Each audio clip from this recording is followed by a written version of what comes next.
The wind answered with a dry sigh.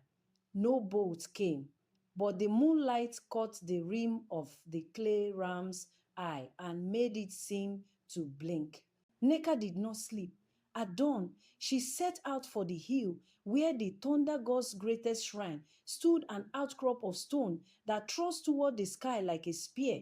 Old men said Amadioha lived in the lightning, in the roar that followed the flash. Young men had once boasted of climbing the hill to challenge the storm and being humbled by the wind.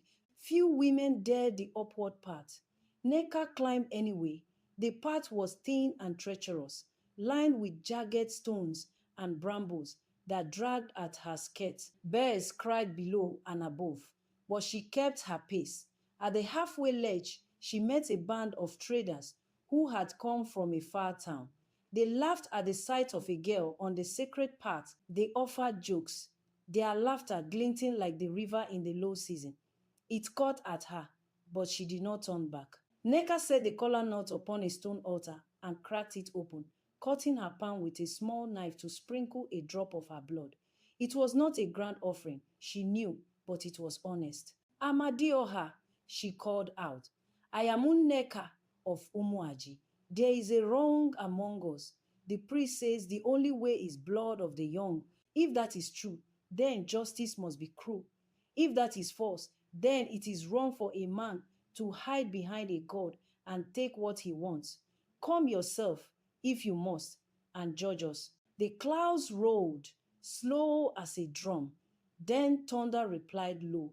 At first, the sound of a great foot in the far distance. A boat licked the horizon, then another, and the hair on Nneka's arms rose. She felt the thunder like a hand on her shoulder. The ground beneath her hummed. A voice came with the thunder, not heard with ears, but felt deep in the ribs. Who climbs my path with a child's courage and an adult's anger? The voice said, like the sound of metal being struck. It did not sound unkind, but it did not laugh either. Nneka knelt, and though every law of fear told her to bow, she stood her ground. I am Nneka, she answered. I come with truth.